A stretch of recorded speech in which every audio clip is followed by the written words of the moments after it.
good to see you again, Christos. It's been I don't know, what, like 9 hours? 5 hours. It's good to be back. We're attached to the hip, man. That's what it is. Well, it's good to see you again this morning. Hello to all of you who are out there. So, for community this week, we don't have a guest today. Nope. Just because we've had so many guests that we're scrambling to find people. Like we've got to get word out that if you're doing something neat, come and find us and come and hang out with us. And this week we had so much other stuff to do that we didn't have anybody lined up. But that's okay because I think we got a bunch of news anyway that we need to cover, right? Yes, we have news. We have community shout out. We have some questions that came to us from last week around BTC and Azure AD. So to be honest, we needed some time for us, right? Yeah, no, that's true. Besides, we have so many things planned for September. We have so many exciting guests. I'm not going to give out anything, so stick around. But eventually, we'll put them on our public calendar so you can see what's coming up. But we are lining up a lot of people, and that means that we get less time to do our fun stuff because we get other people to do the fun stuff. That's true, and you may have noticed that our stream name changed. we didn't tell anybody. Yes. We just did it. So because we're not ready for the big announcement. We're not ready yet, but it's coming. Just know that Almost. in the next few weeks, there'll be lots and lots of changes. So we got the baby steps. Yeah, we got the event calendar in the chat. So stay there. I talked to some new teams this morning who are doing like cool stuff with teams and graph and all sorts of cool things. I think we're gonna do some more sessions on that. We just got I don't know, this fall is gonna be packed, and I'm pretty excited about it. I think it's gonna be pretty cool. Yeah, you're going to be seeing us all over the place. We have events lined up as well, lots of user groups. If you want us to come and talk to your user group as well or conference, feel free to reach out. We cover everything around identity in Azure. So if you have ideas or if you have recommendations, then let us know. Or you can come to our show and chat. So we're very flexible about what we can do. But I feel that fall or autumn, depending on where you are, how you pronounce it. I can't remember. Is it autumn in the UK, fall in the US, or the other way around? I mean, we have so many things. I remember people calling it autumn around here. I don't know. Back in the day, back in the 60s. But I mean, I don't know. We're old. Well, see, where I live, it just means it's less hot. So I'm okay. Right. Okay. And actually, speaking of that, there's that hurricane that came through Louisiana last night. It was pretty scary stuff. I think both of my brothers went to school down in Louisiana, and my sister-in-law. So they've got a lot of friends down there. So we're hoping that that everybody got out when they needed to. Yeah, because it was a pretty severe, intense, pretty severe storm by the time it hit. They said the storm surge in certain places was going to be like 20 feet, which is it's just crazy to even think about. And I don't know. Did you not say to me that it was like death, something like what was it? Elevated to they called it unsurvivable storm surge yesterday. That's what unsurvivable. Yeah, that's what the Hurricane Center called it. It's pretty scary stuff. So been an active year over here on the East Coast in the Atlantic in terms of tropical storms and weather. So I hope they're okay. But yeah, see, it was the other thing that we're discussing the other day, that these once in a lifetime events are happening every month now rather than once in a lifetime, right? I know. It's scary stuff too. I mean, when we were at the beach a couple weeks ago, yep. We were out on the North Carolina coast, and one day it was raining and really windy all day. It was just like pouring all day, and then and there was a system sort of right there at the coast. Like it wasn't like a formal tropical storm, but then it's sort of like the way North Carolina is shaped. It sort of juts out into the ocean, and as the storm hooked up and went back out into the Atlantic, it turned into a tropical storm. It turned into Tropical Storm Kyle. So I guess we caught the beginning of it, and of course it was fine. It was just rainy and windy, which is kind of lame when you're at the beach, but otherwise wasn't too bad, you know. But yeah, it's been pretty active. I mean, it's I don't even remember what's this one called? What was this hurricane called? Laura. So I mean, that's what 11, 12 letters into the alphabet. So been a lot Yes. of storms, and it's only August. I mean, hurricane season ends in November. We're only halfway through the Probably year. about halfway It's insane. there. So anyway, all right. So back to your identity news. What you? My identity news. Let me share my screen All right. so we can start with the news. All right. Let me get your screen up here. Yes. Meeting. Where's my meeting? It's around here somewhere. Ah, there you are. All right. Let me know when you can see it. We got it. We got it. Right. Okay, let's start with a big shout out yesterday. Although I see you plaster my face over there. We had InstaFluff yesterday doing a stream for us. And he's actually started building this Comfy social network. He's building his own network. And he wanted to add authentication. So he reached out to us and said, hey, do you have any ideas about how I should go about building it? And we said, absolutely. You should be using Azure AD B2C.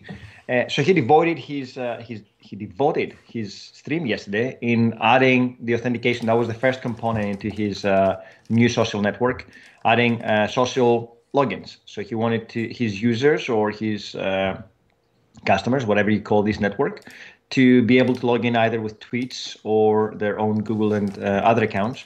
And he set it up on the stream yesterday. It was great because people were engaging. They found out how to use B2C with a third-party provider that is not out of the box available. And he built his JavaScript app with Azure AD B2C. So cool. If you have some time, just go have a look into the stream. It's a little bit longer because in his classic InstaFluff style, he likes to take breaks and talk to people and engage. So it was fantastic. But it was a great stream from him. Highly recommended.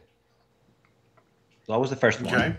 Then we found a few people that have been blogging about Azure AD and service principals and MySQL. So the first one is adding signing in logs for managed identities and service principals. Now you can actually expose them through the Azure AD environment and see who's logging in and where and how. So that's great if you want to find out how to do that. Oh yeah, that's been an ask for a very long time. Lots of.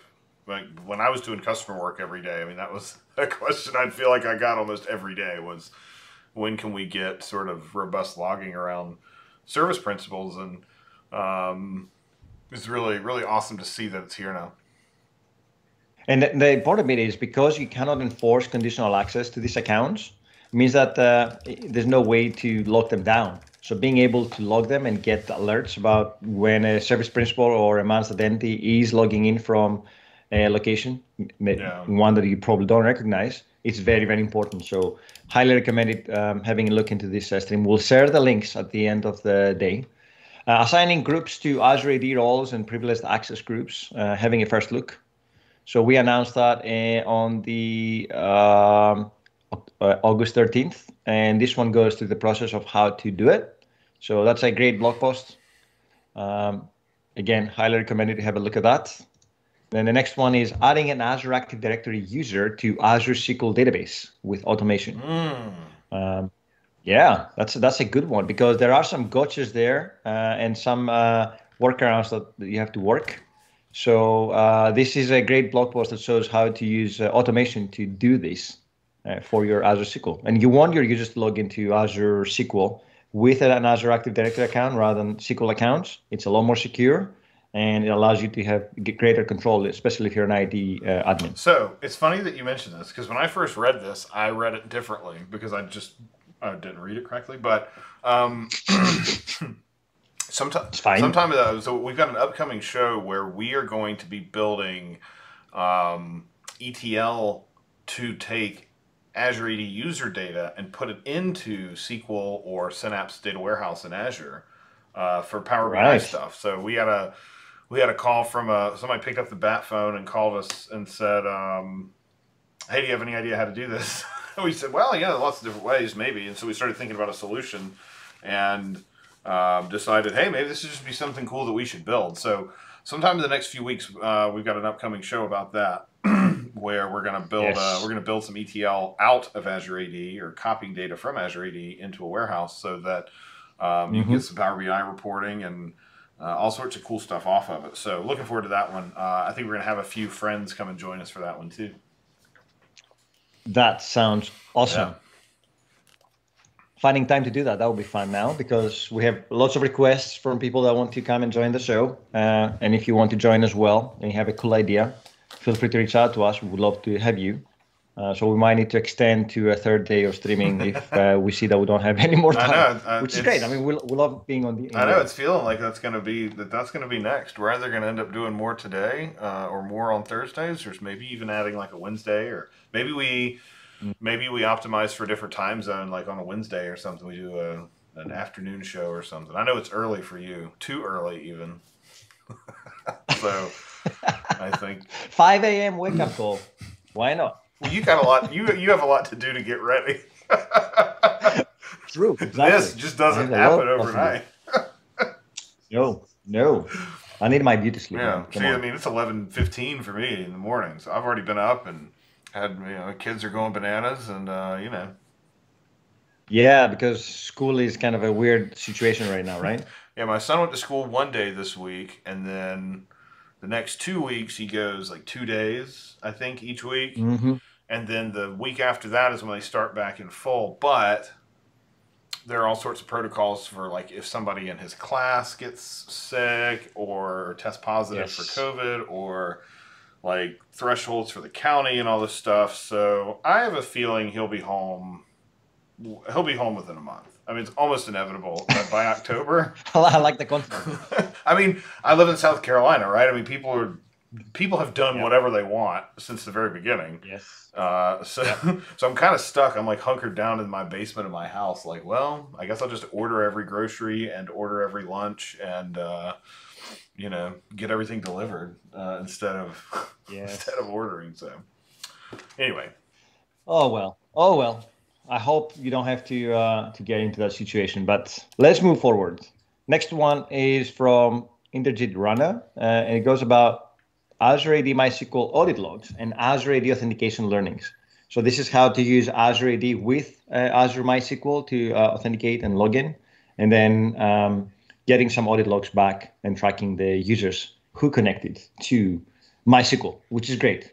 Whether you want to use SQL or MySQL or Cosmos DB, it's very important to follow the logs and make sure that you keep a good eye on who's logging in and from where. Now, if you're using Azure AD authentication, obviously it becomes much harder for people to try to brute force or get into your MySQL database or SQL database. So this is a great blog post by Inderjit. I mean, that's next one. Auditing. Sorry, auditing is one of the 4 A's, right? Like that's one of the pillars of security is audit. Just knowing what people are doing in your systems. Like that's, we can have all the security in the world, but if we don't know and don't have a reliable way to know what people are doing, what's the point, right? Exactly.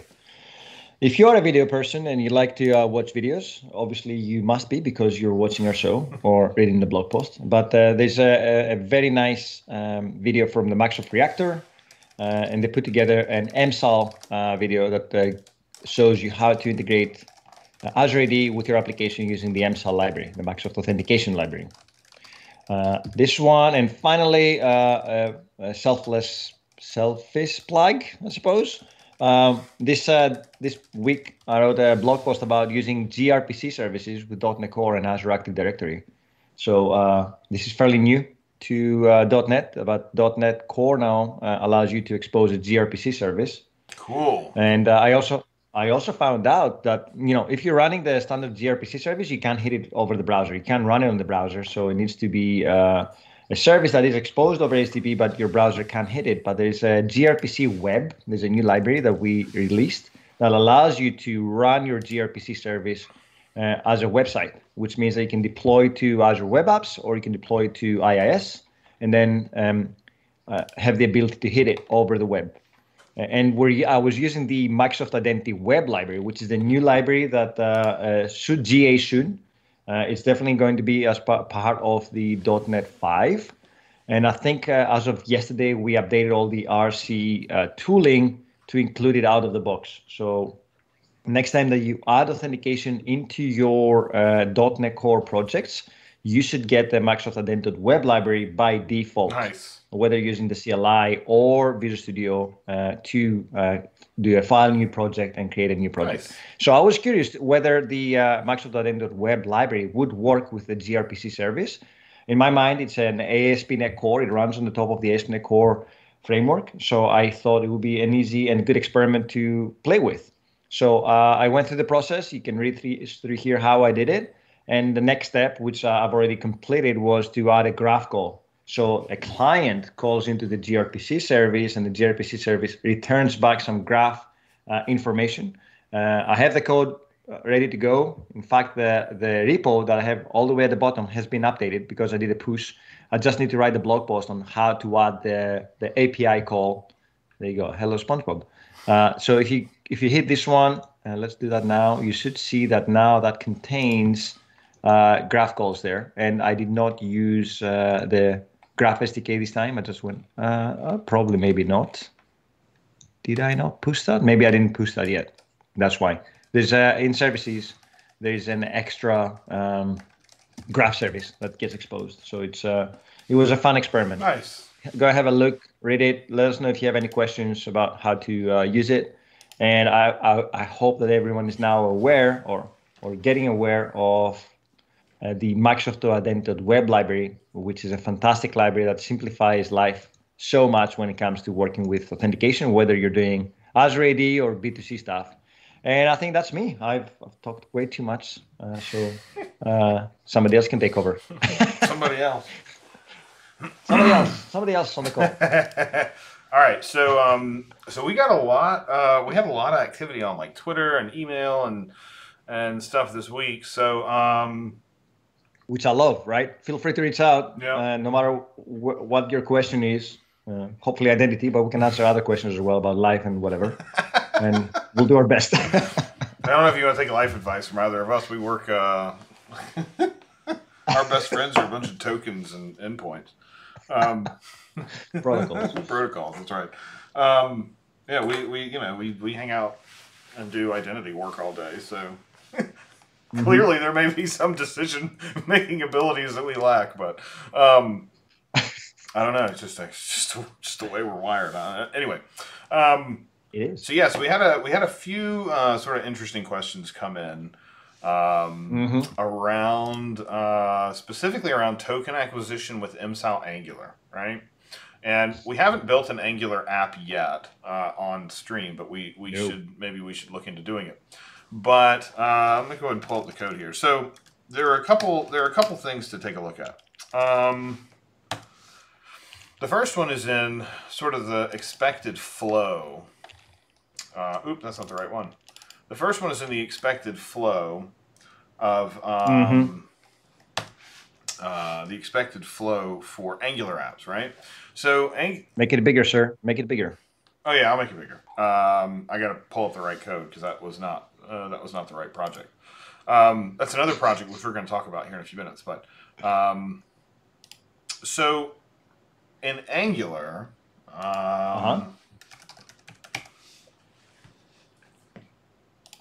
And in JavaScript, sort of in general, like we have identity.web for .NET, right? But yes, identity.web takes two sort of discrete concepts and pushes them together, right?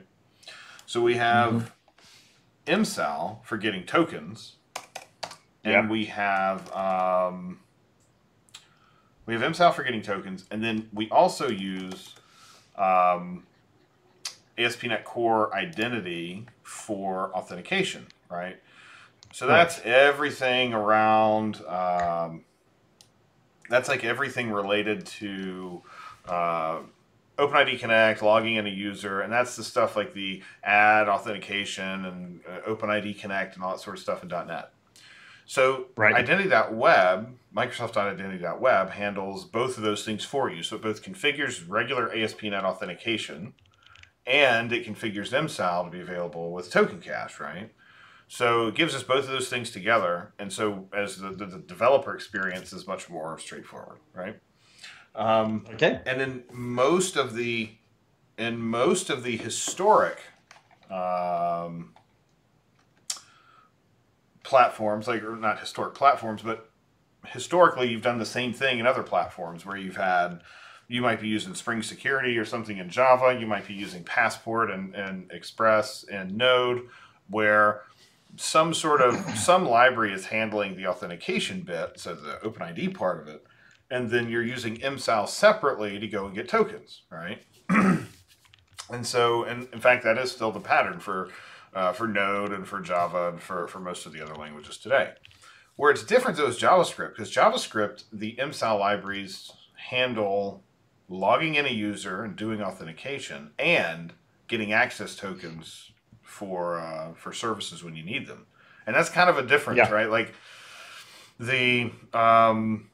it's just a different sort of mechanism or different than expected way to use it. So if you're used to using MSAL on other platforms and then you come to JavaScript, you're like, well, wait a minute, MSAL is also going to do login for me. That's different than the way it would be server side. So anyway, one of the big things that happens on a server side app is I click login in a .NET app or in a Spring app or Node or whatever. I click login and it redirects me over to some other page that's at Azure AD, and I sign in and do my consent and everything else. And then I come back to the app. But there's a redirect happening. So I left the app, some stuff happened, and then I came back to the app, and I have this authentication data, and the app goes and consumes it.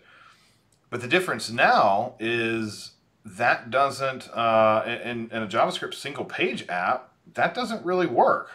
It's a single page app. So the app is loaded, and then the app, the JavaScript app, Angular, React, or Vanilla, whatever, it's just manipulating the browser DOM.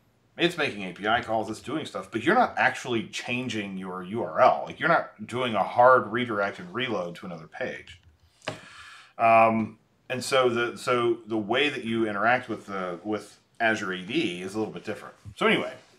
Yep. And so we got a call, or we got a ping on Twitter about some issues that someone was having with the app when you've integrated the app into an Angular app with MSAL Angular, because MSAL Angular is a wrapper. There's something called MSAL Guard, right? And MSAL Guard is a way to say this route or this path of my Angular app needs to be protected by Azure AD, right? Right. And that way, Angular routing and the MSAL Guard handle either popping up a window to sign you in or redirecting you to Azure AD to go and sign in and then coming back, right?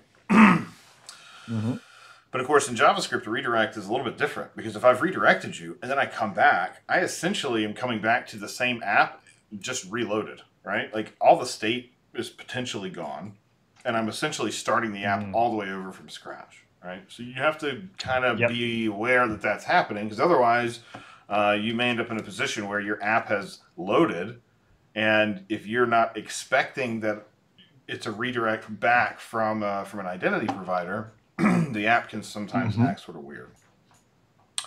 And so historically, people solve this their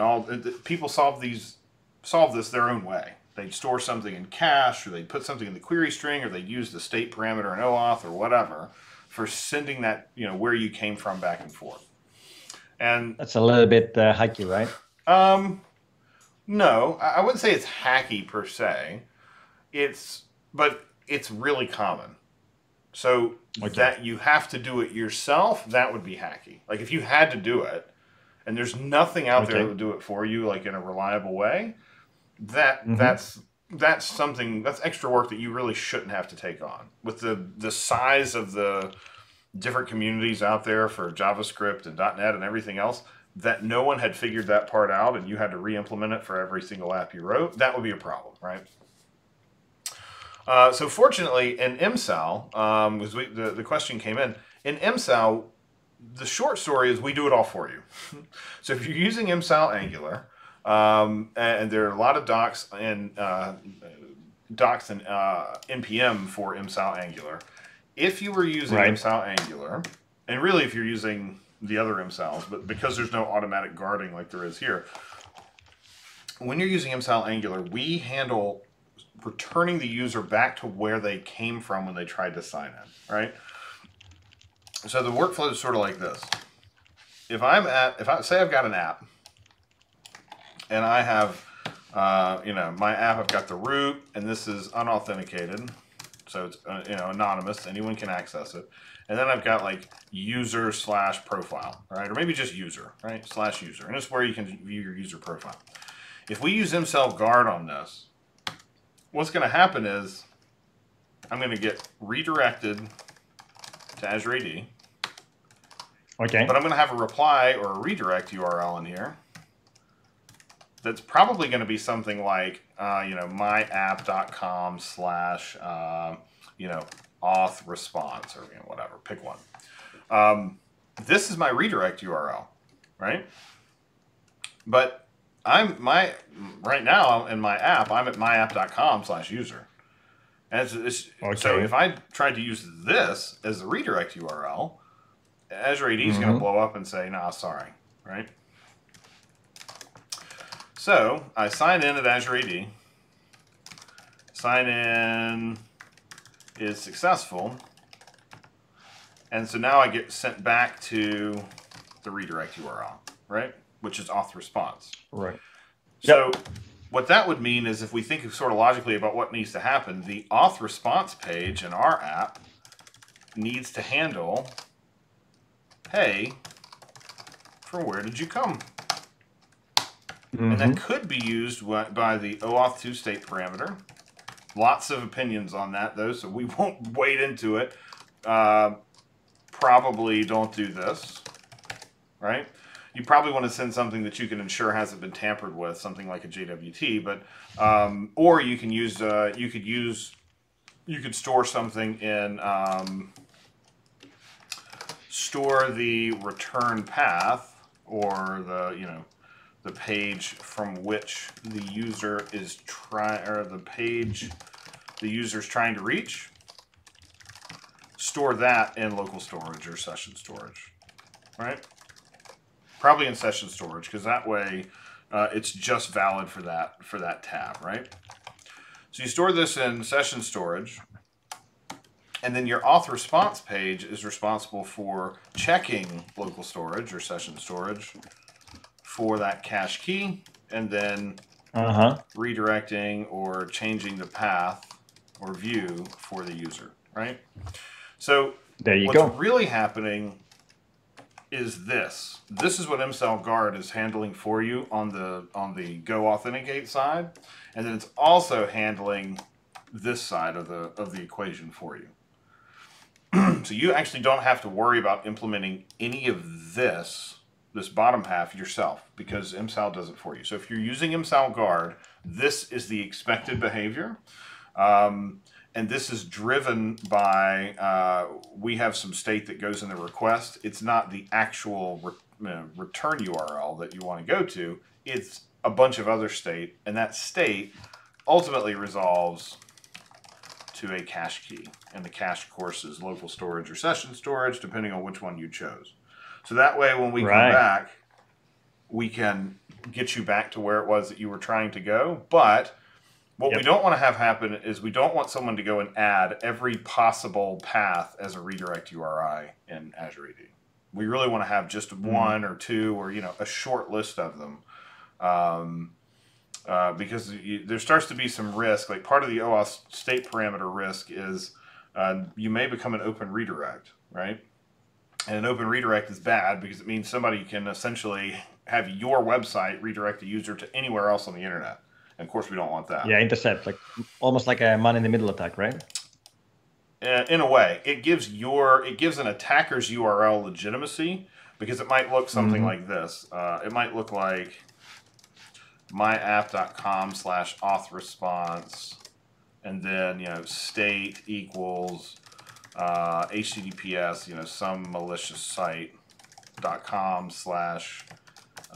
give me your creds, right? Or it might be something. It might be something like, you know, bogin.microsoftonline with 2 L's.com, you know, authenticate, and somebody's going to try to grab your corp creds. But because it's coming here first, you look at that and you're like, oh, that's fine, right? And even some browsers don't even show you the whole path, right? So like you may only see, like in Safari, you'll only see that, myapp.com. So you don't even know that you're going somewhere malicious. And so, of course, open redirects are sort of universally bad. And if you're just relying on on a clear text state parameter with where the user was coming from, that's going to cause some problems. So typically, what you want to do is store where the user's trying to go in state somewhere, or in cache somewhere, and then use some sort of verifier on the state to know that you're looking at your own local data that the application wrote in order to send the user back where they came. But in MSAL Angular, we do all of that for you. If you come across a scenario where we do not do that for you, please, please, please let us know, because that is not the expected behavior.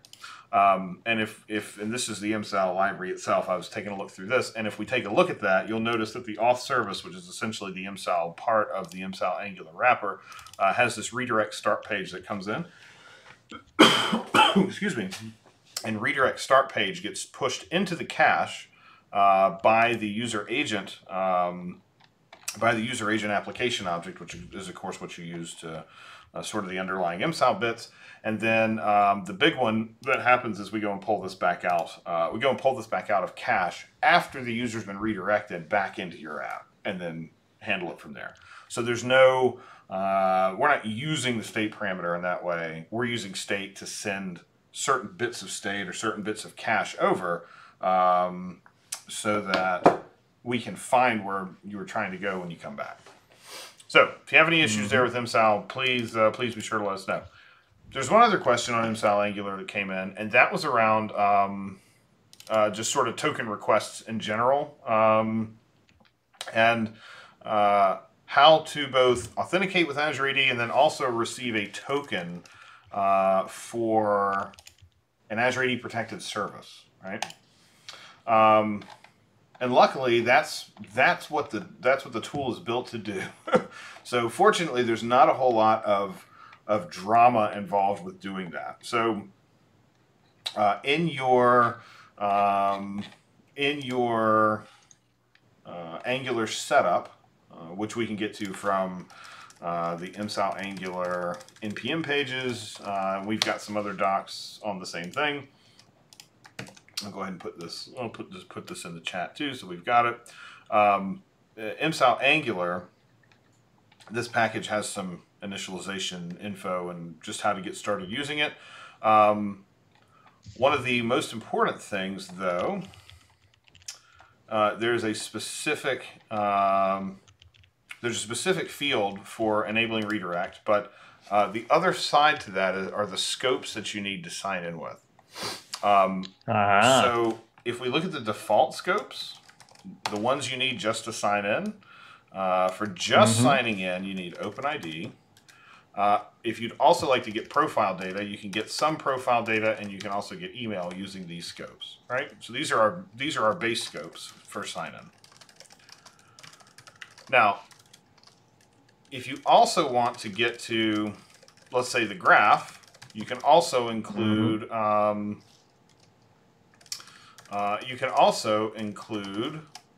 another one, like user.read. Oh, dude, we should have DJ Khalid say, and another one. That's why we need the stream deck here. I know. I've got to get all my sounds set up. See, I don't even think the sounds work. Like if I hit my air horn, I don't think anybody hears it because I don't have desktop audio. I don't know. We need to get that sorted because I need a big soundboard because I've got a bunch of them.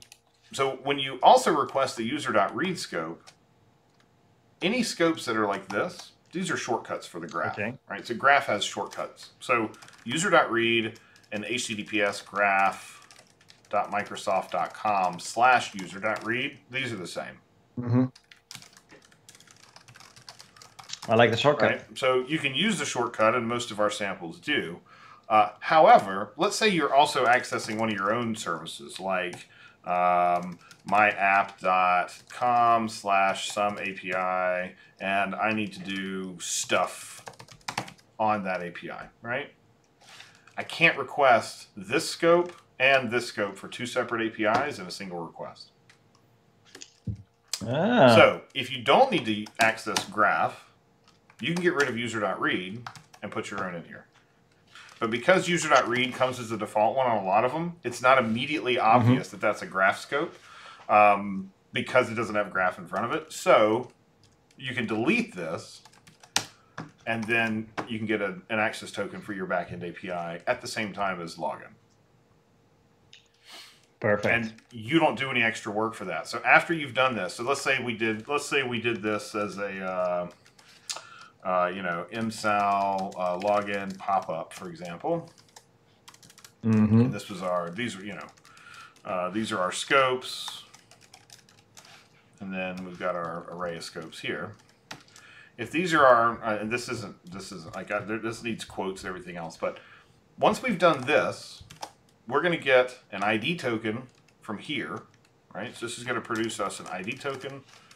I'll get rid of these just for the sake of keeping it short. This is going to give us an ID token for the app itself, so for Angular, right?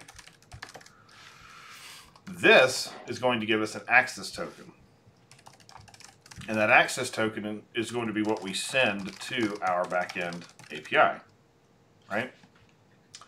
Now, when we run this, however, when we run a login pop-up, you don't get these tokens right here. You don't have them yet, which is why then we go through a, acquire token silent with our scope, right? So then that's when you have scopes, and the scope object is, the scope that you need, myapp.com/some-api/stuff.do, right?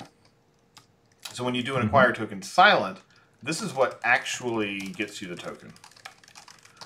Because this either goes and gets the token from cache, or it goes and gets, it errors and says, oh, you need to send the user over to sign in again, right? Right. Which is the same thing that would happen if we said, for example, oh, for this call, I need to call the graph, right? I need to go do a user.read on this one. Oops. Yep. If we do this and we haven't gotten that token yet, then silent will fail, and then if it errors, do an interactive login with MSAL acquire token pop-up or redirect, right? Right. Making that more muddy. Maybe not muddy. Muddy's not the right word. In Angular, however, you have something called the protected resource map.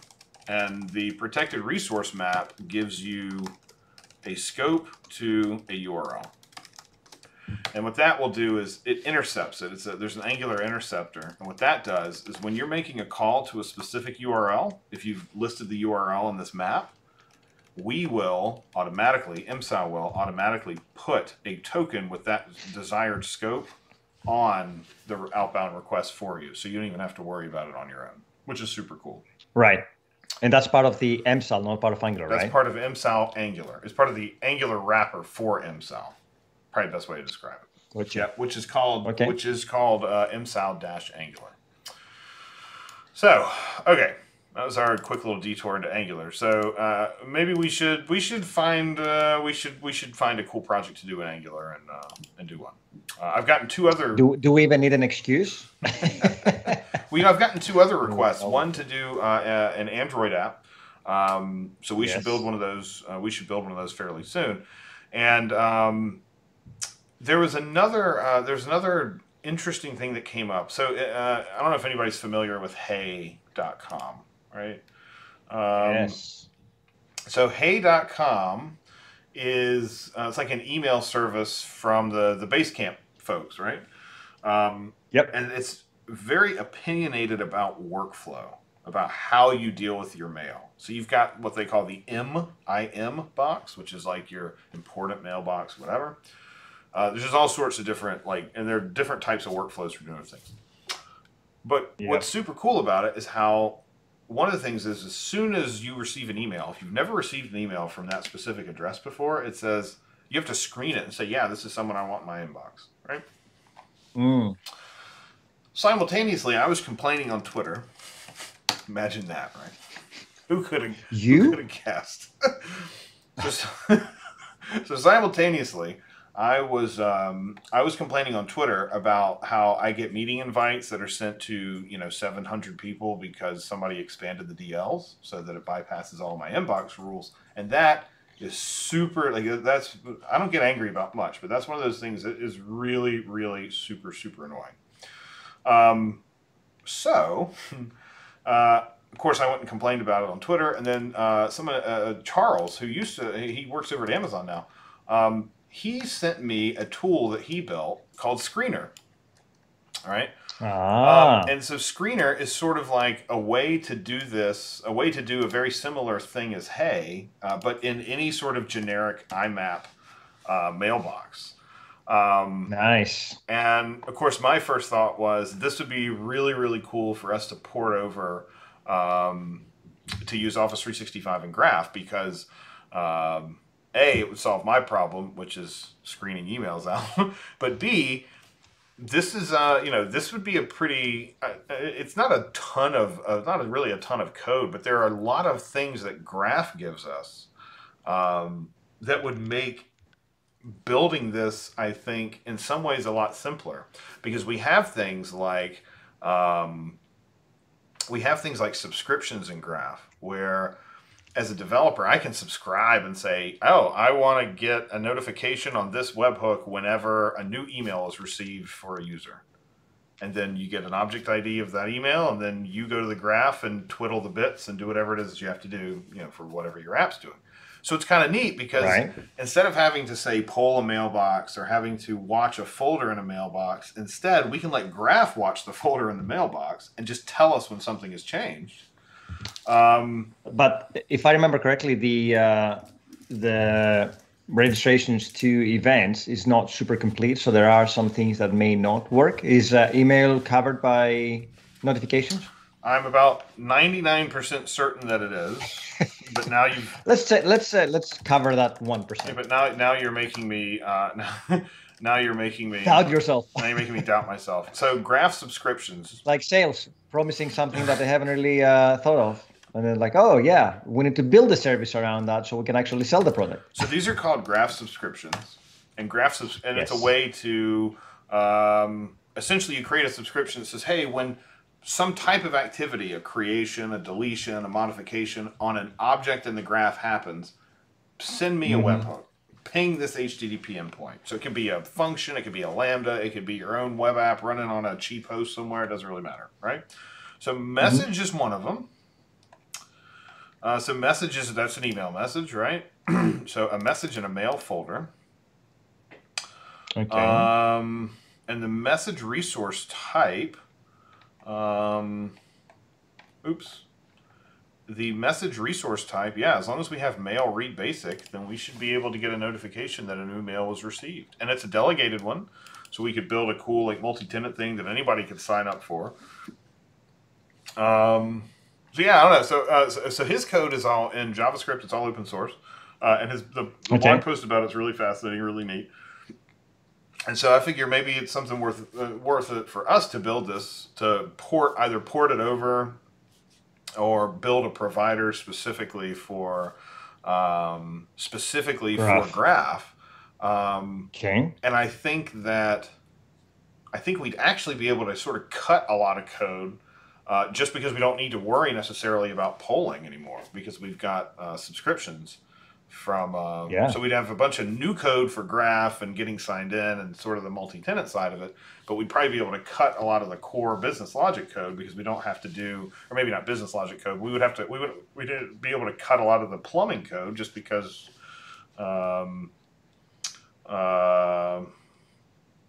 it's already there. We have the hooks. Yeah. Now, you say you wanted an excuse to build an Angular app.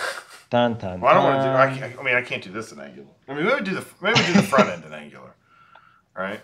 Yeah. Although I don't really know if there is. I mean, the front end really of this is probably the extent of front end is connect account, right? Because the way that what's so cool about the way that he's built this is, you move mail inside folders in Outlook. Okay. So you have a new folder called unscreened. and you go there, and then you move it. Like once you want that, you say, "Yeah, I want this." So you move that email to an approved folder, and then the automation kicks off, and it puts things where it needs. It puts it back in your inbox or whatever. It's super cool because it means you don't have to build a UI. Yes, exactly. And it's sort of right there where you are. There you So go. anyway, I saw this and I was super excited about it. I was reading through the blog post and I was like, "Oh, this is super, super cool," and something I think that would make it a lot easier for me. So just to triage sort of my daily mail, and I thought it was a really cool use case for the graph. So. And we'll make it available for free. Well, of course, yeah.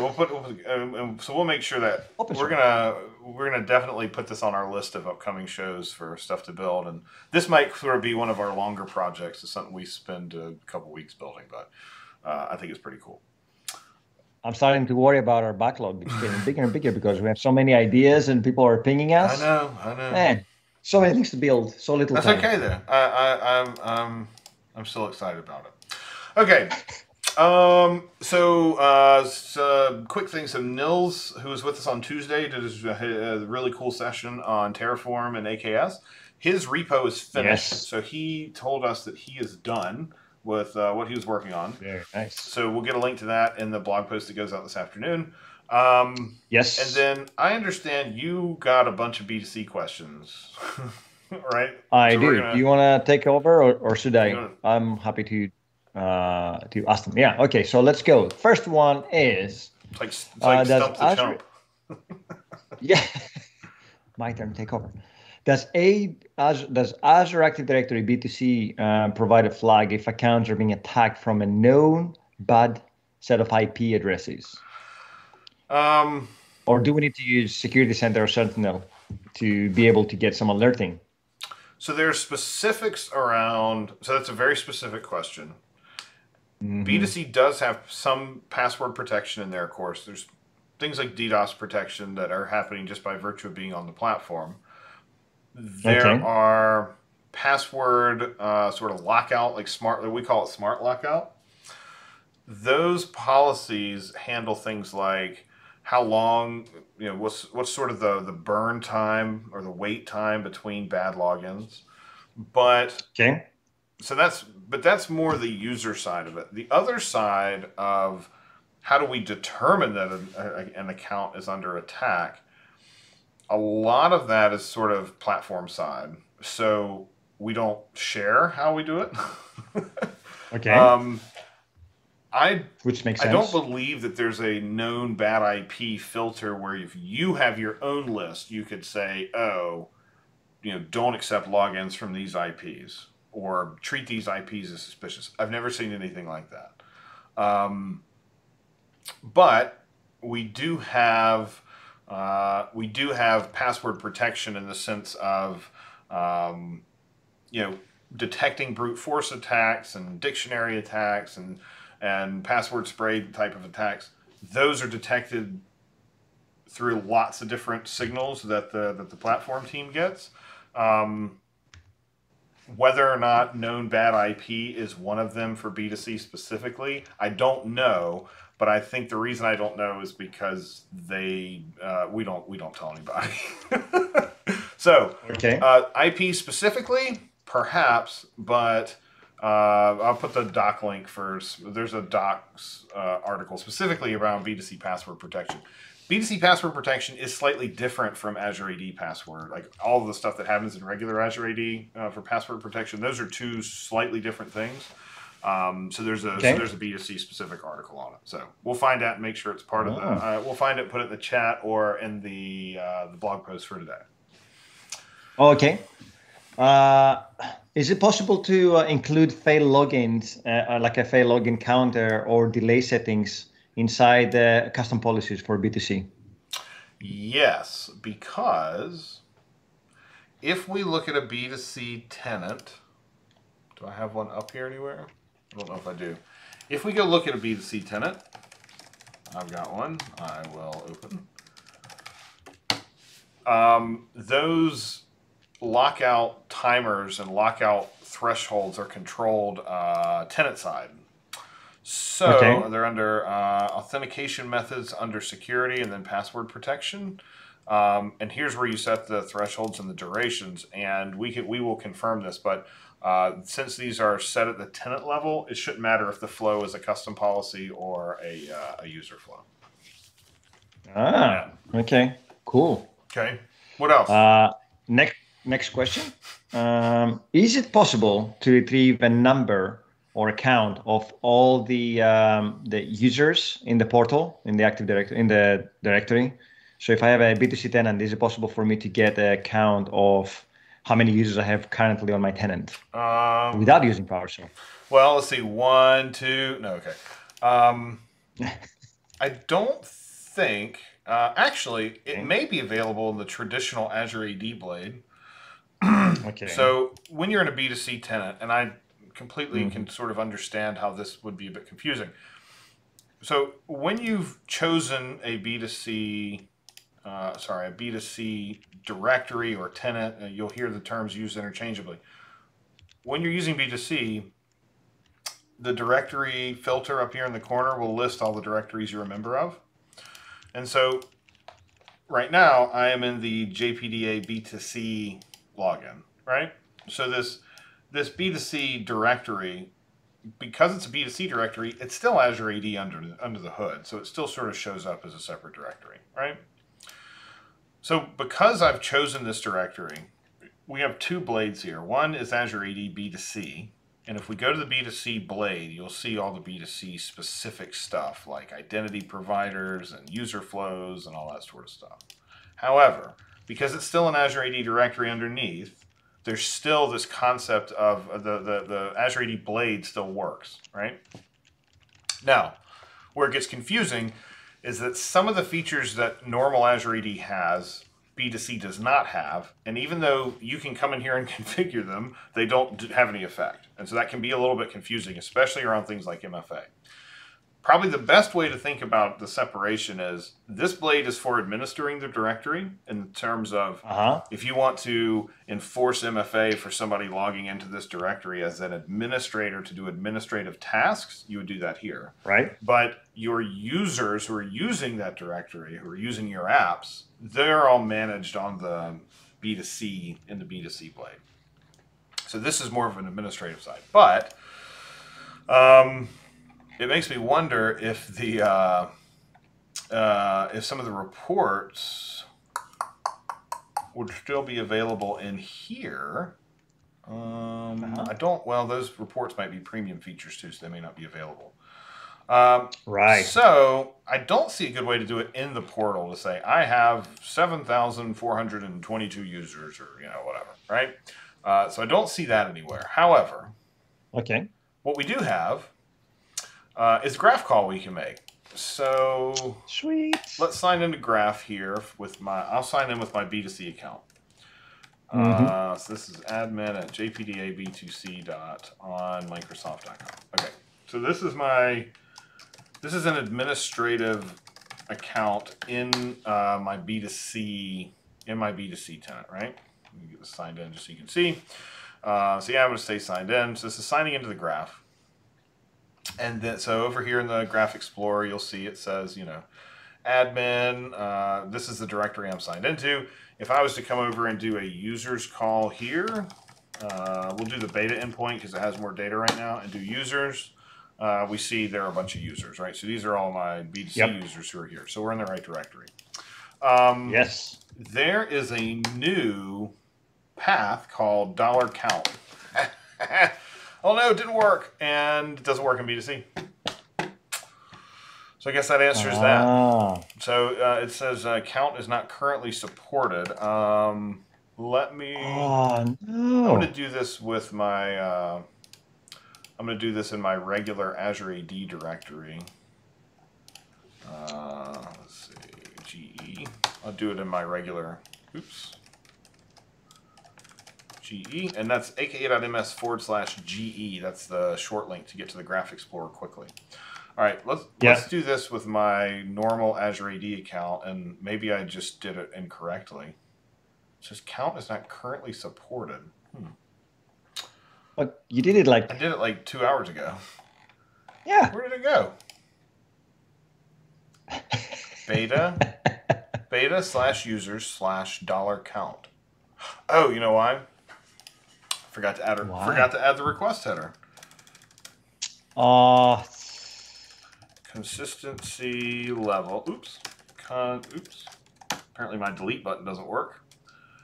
And apparently I also have a letter C that I can't seem to get rid of. Consistency level.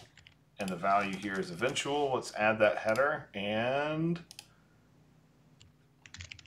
it says this request is not supported by the service. Let's go check it over on the normal side. Consistency level of eventual. We'll get this added and run. And yeah, so it is not supported in B2C. So I have 7 users in this directory. It does work in regular Azure AD. It does not work in B2C yet. So kind of a bummer. Yet.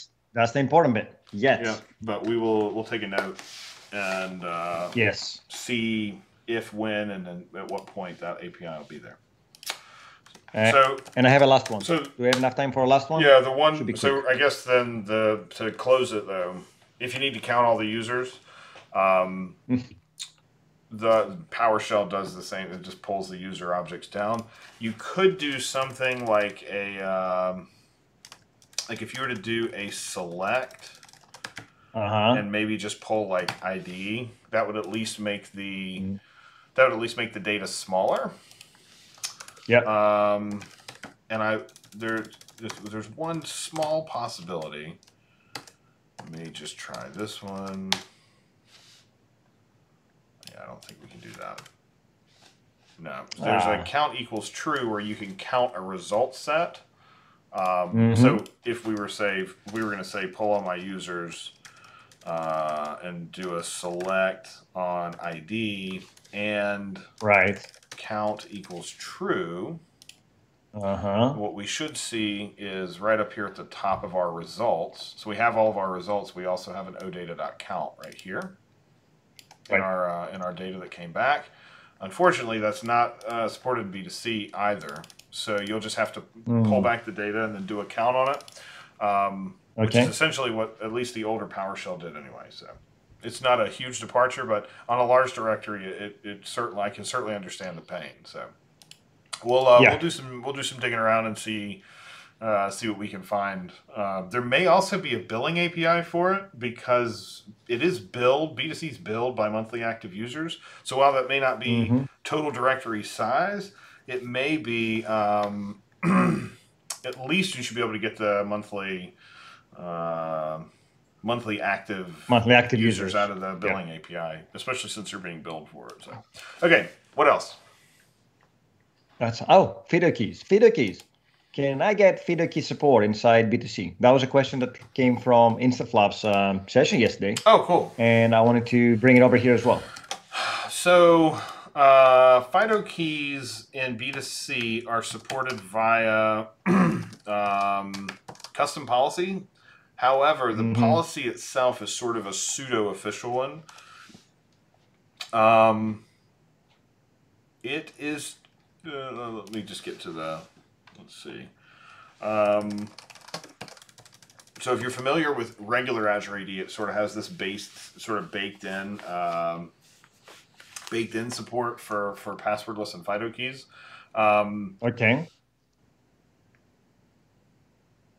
It isn't supported directly yet in B2C. However, there was a custom policy that was shared in the samples repo, the B2C custom policy repo, for using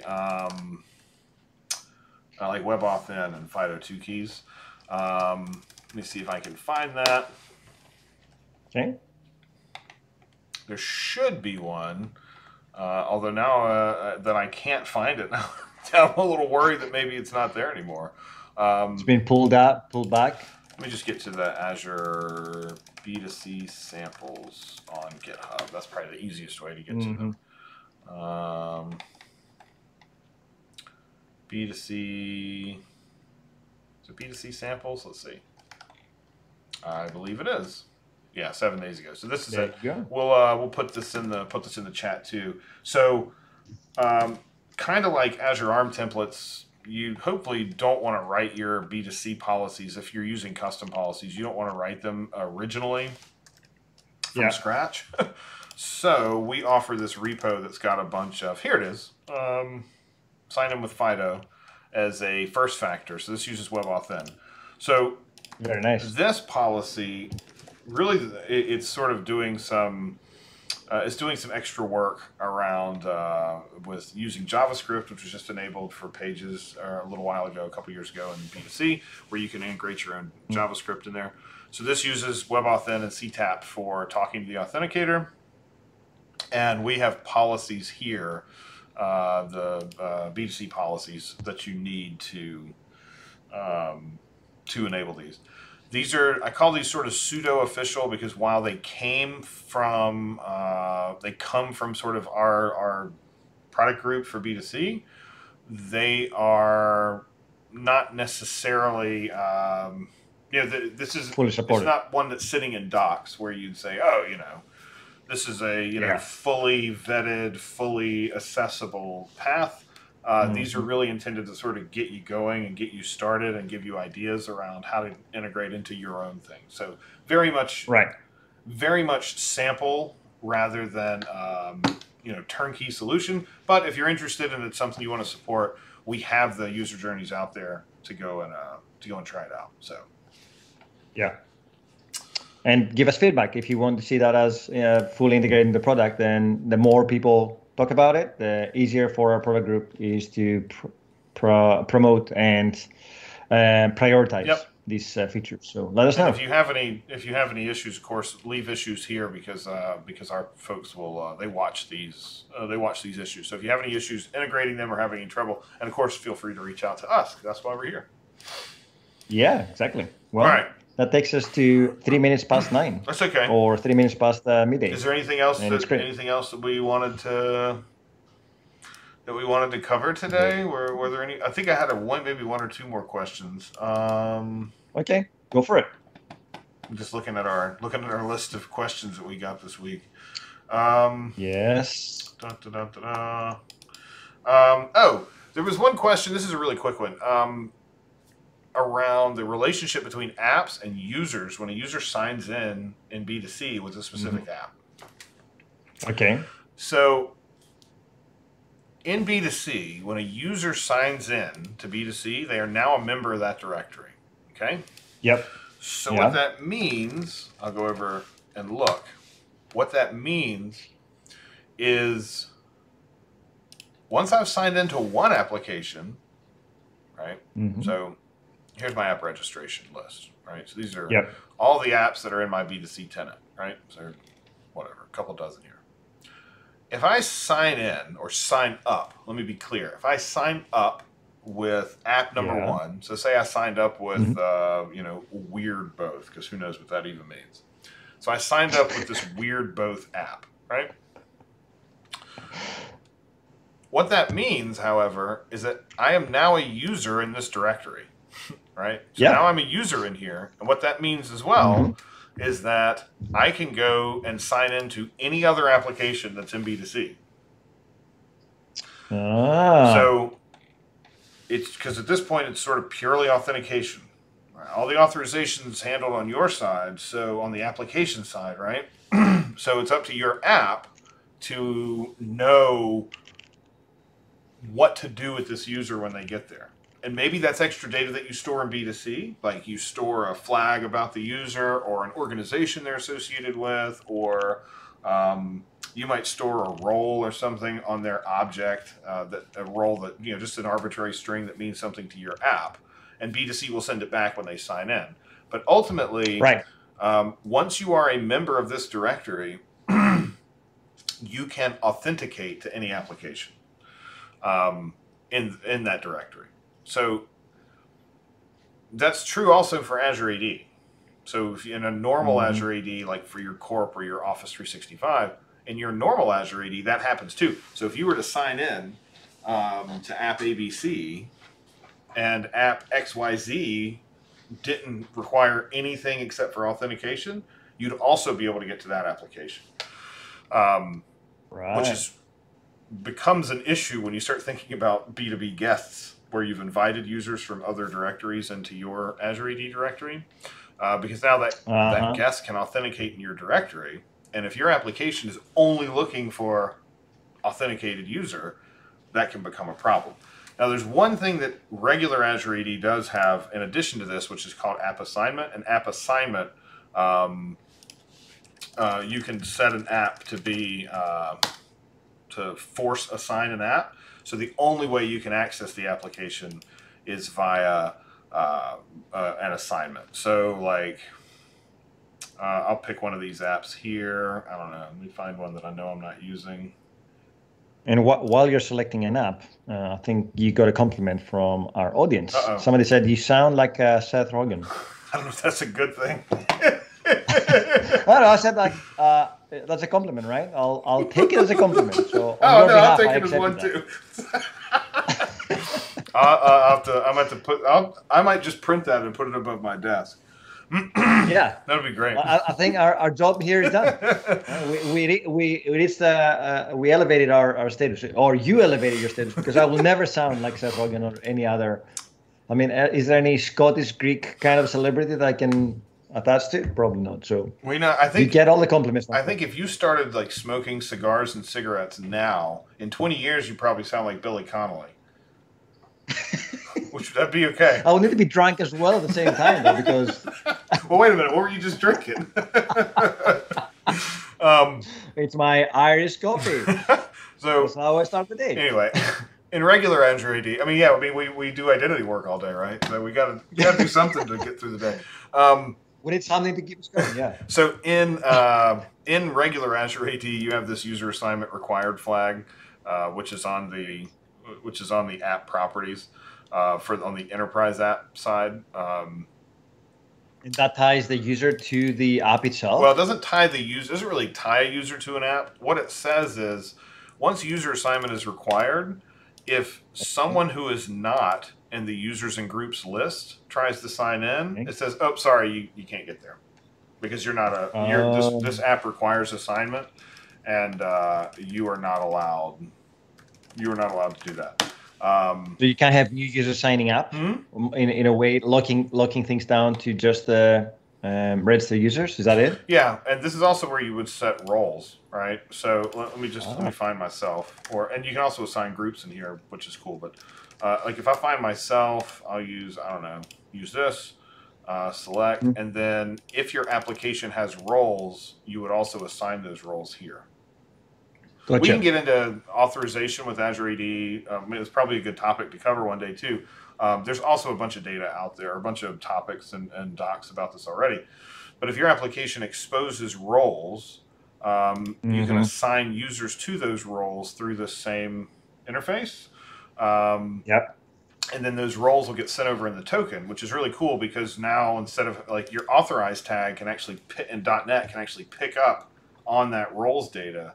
And then you just use it like you would normally. So you've got an authorized tag on or an attribute on a controller or on an action method or whatever, and that will the role data in Azure AD will populate for your role data in ASP.NET, and then everything just works. Part of the problem, however, is that with group membership on-prem. We used to use group names. Remember, like when you're doing .NET with Kerberos or whatever, and back in the day, group names are fine, and so you would create some roles for your app that maybe matched the group names. And then when you migrate over to Azure AD, you don't necessarily have to go gut all of your code and change things. You just assign the group into the role with the same name, and then your app should largely stay the same. You don't have to make a whole lot of changes to authorized tags or group names or anything like that. So, we'll queue up a session on doing authorization with Azure AD because authorization with Azure AD and authorization with B2C are two pretty different topics just because they're two different sort of targeted audiences, and we'll spend some time there because I think it'd be pretty cool. Perfect. Cool. Yeah, I think authorization is a very important bit. We tend to focus a lot on the auth and getting you through the door. And then as soon as you are through the door, then we're like, well, fine, you're in.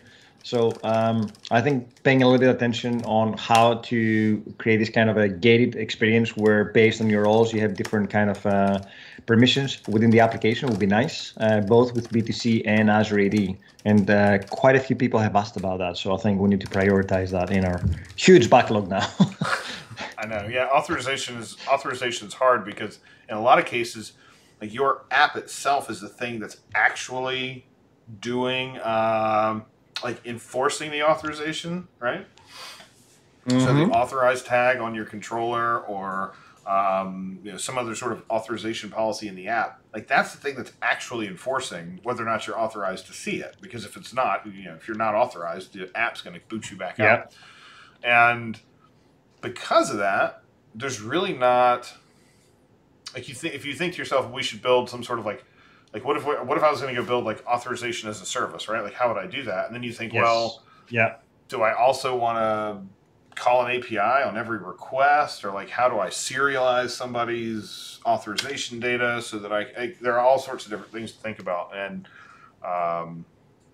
so yeah, I think they're just all sorts of things with authorization that it's very app specific in most cases. And it can be sometimes authorization's relatively simple, like using roles, and sometimes it's extremely complex with there's a project I worked on a few years ago where the data fields that backed the HTML fields, every single one of those you could turn on and off for a certain user or for a certain role, and it's just a ton of authorization data. Okay. And then I just saw Harold's question about presentations on B2C and resources that are out there. I would say probably some of the better places to start would be like in the tutorials, where we know like the whole directory tenant thing in Azure AD we know is a source of confusion of what's a directory and what's a tenant and what's this and what's that. 1 meg tokens. Nobody uses 1 meg tokens. Has Matthias hit his limit yet? Well, have you managed to do that? We have Matthias among us, ladies and gentlemen, and I think the OG. He was trying. Yeah. He was trying to break, I think, functions by getting the biggest token that he could get. No, with B2C is only 256 kilobytes. Oh man, that's a bummer. Yes, how many groups can I stick in there? Yeah, Matthias is taking turning tokens into the adult who tries to drive his kid's Power Wheel into the garage, which is me, like 4 nights a week. I'm sitting in this thing like this. That's what Matt's doing with his tokens. So he's trying to stuff a whole lot more data in there. But going back into Harold's question, so he wants to do presentations with that. So I suspect that we can help him align the message a little bit because, as you say, for sure. B2C sometimes gets overloaded with so much information and people just get so confused from the get-go. So me and JP, in fact, have been working on simplifying the message quite a bit, and you'll see a lot more focus on B2C over the coming weeks and months. So reach out to us. I gave you the email address, and we'll send you some material so you can start playing around and aligning the message better to what we try to achieve anyway. So thanks for reaching out, Harold. That's really appreciated. Yeah, I think just getting like once you're in B2C, if your goal is to sign users in, those are relatively straightforward. And those user flows, setting up a user flow and setting up an identity provider, those two activities are relatively straightforward, and the experience has been improved a whole lot recently, which is great. It's getting there. It's how do I, what is a tenant and what's a directory and why am I already in one, but then I go over here and I have a different tenant or a different directory. And like that, I think, is probably one of the more confusing aspects, especially for people who are not using Azure AD or Office today, just because it's a lot of foreign terminology all sort of at one time. So Harold, as you're working on building things, feel free to reach out to us, but also know that I think from our experience, that's where we see folks having a whole lot of confusion early on. Is just, how do I get started with this thing? I just want a database to store my users or let them sign in with Facebook or whatever. I don't understand this extra terminology around directories and tenants. And then, of course, Matt has also said his recommendation is to keep tokens super tiny and then let your app or some external service figure out authorization, which is, of course, absolutely valid and absolutely a good practice, because you want a small token with opaque keys in it that only matter to your application anyway. So, your database might store the object IDs or the subject IDs of a user, which are their immutable IDs, and then most of your authorization data is going to live there. There may be some extra pieces of authorization data you need to pull, or maybe that are globally applicable to your suite of apps, and there might be a couple extra pieces you want to store in your B2C directory on a user object, but generally speaking, you want to keep your token sizes small. So, but we'll have to do a big long deep dive into authorization in Azure AD, and then also in B2C, because the models are just kind of different, Yeah, well, we're also having somebody to come and talk about tokens and protocols. So stay tuned. If you are someone that's interested in understanding tokens and protocols, and you want to geek out about what OpenID Connect is, what OAuth is, and what have you, then we are having an upcoming session scheduled to come and talk about these things. Yeah, so lots of exciting stuff coming around. And Harold, what you're telling us, we've heard this so many times, especially in the past few weeks, that people say, "Oh, I had no idea B2C was even a service." So yeah, clearly we need to go spread the word. So cool. All right. Well, and thanks for helping us spread the word. Yeah, for sure. By the way. Okay, I think that's all we had for today. Tuesday. We'll be back. What are we doing? What are we doing Tuesday? I think we're building something. I don't have anything in the schedule, but then let me have a quick look into what our Azure DevOps is telling us. Okay, I think sometime soon we're actually going to have a whole party of guests coming on to build something. We do, yeah. It seems like from mid-September onwards, it's becoming super busy. Yeah. But we have people from external communities coming to build stuff with us. We don't have anyone for next week. So we're building stuff ourselves, which is exciting. Finally, we get some time to ourselves to... you know what? I've put down, we have MSAL.js with On Behalf Of and Azure SDKs. I think we're continuing the project that we did last week. Oh, that's right, because we need to build an MSAL token credential, I think. Exactly. I think that's what we need to build, and that will be our contribution to the Azure SDK's extensions library. So, yes, yeah. And somebody mentioned, unrelated, but I think somebody mentioned that the MSAL.js library for Blazor WebAssembly is now wrapping the 2.0 one rather than the N1X. So if you're using Blazor with MSAL, just be aware that you're getting the latest and greatest as of the latest release yesterday. Oh, it's awesome. Unrelated. Yeah. But I wanted to bring it up because I just remembered. Okay, cool. All right. Well, we will be back Tuesday morning. Oh, no, my Google thing heard something. It's like trying to talk to me now. Like, I don't know if you're going to be back on Tuesday morning or not.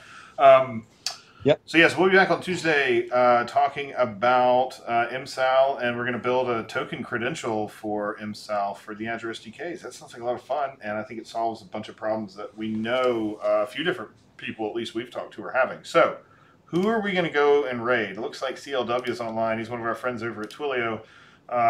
He's indeed. Let's go over there, and we will see... we'll see everybody on Tuesday. Reach out to us on Twitter. Send us an email if you have any questions, issues, or concerns.